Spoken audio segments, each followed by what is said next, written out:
Assad is winning the war in Syria, but he's doing it by essentially bombing his own people. The Syrian civil war has persisted for 6 years and has led to the deaths of more than 400,000 people.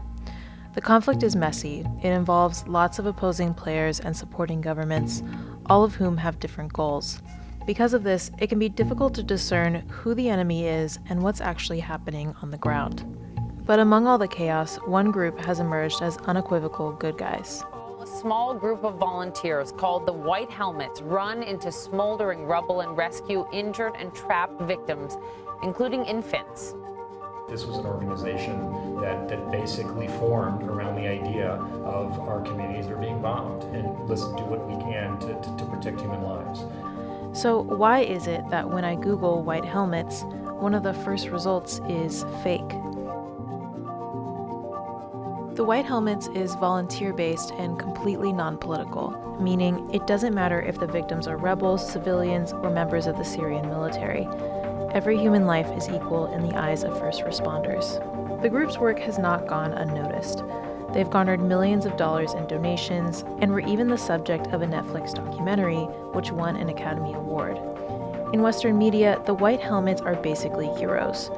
But state-run Russian TV tells a very different story. Many other negative claims over the White Helmets. Many of their videos have been proven to be fake. The White Helmets, a heartfelt humanitarian NGO, or an elaborate and cynical Western PR stunt. They should be congratulated maybe on their acting skills rather than their humanitarian skills. This narrative is unsurprisingly echoed by Russia's allies in the Syrian media.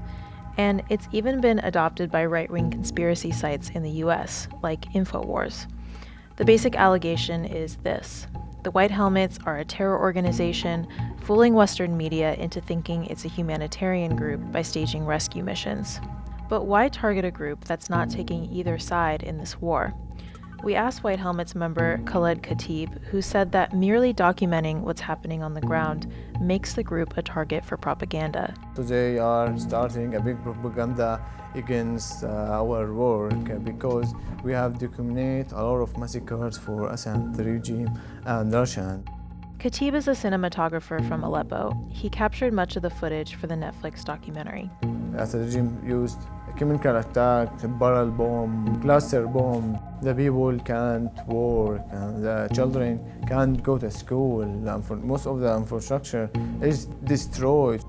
Assad and Russia are doing a vast majority of the bombing in Syria.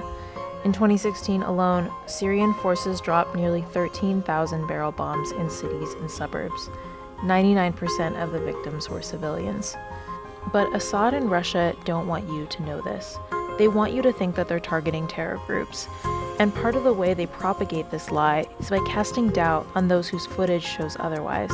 In a sense, it's to try to level the playing field. Assad knows, and the Russians know, that they will never be able to portray themselves as the good guys in this fight. But if they can tarnish the other side, it muddies the waters.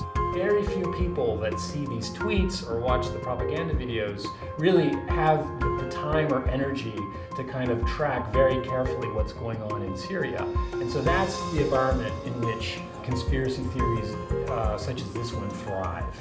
Assad and Russia are not the first governments to use propaganda to delegitimize groups they see as a threat.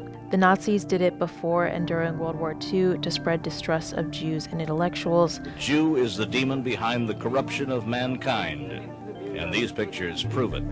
The Soviet Union used it to target bankers, landlords, and other members of the bourgeois class. Today, propaganda is still a part of our everyday life, but primarily exists online and in the media. And this makes it even more dangerous because it's much harder to recognize as propaganda. Online, the propaganda, the social media are becoming really a central part of these conflicts. You take a group's strongest point, in this case their reputation, their courage, their heroism, and you attack precisely that spot. The Russians and the Assad regime figured out in this kind of fake news, post-truth media landscape how to weaponize this. And I think really the effort is just to kick a little bit of dirt, enough to make people think when they hear the White Helmets, the White Helmets, those guys are heroic, right? Or maybe they're Al-Qaeda. They call them in the West White Helmets, which is a facelift of al-Nusra. Al-Qaeda with a facelift. They are Al-Qaeda members, and that's proven on the net. Russian interference in U.S. elections in 2016, the very sophisticated campaign against the White Helmets now, really this is the future of warfare in some sense. So, in this post-truth world, how do we know what's real and what's propaganda? Citizens themselves are going to have to be responsible. They're going to have to kind of consider the source. Just because you see a poster by an anonymous source on Twitter, don't necessarily assume that what that source conveys is accurate.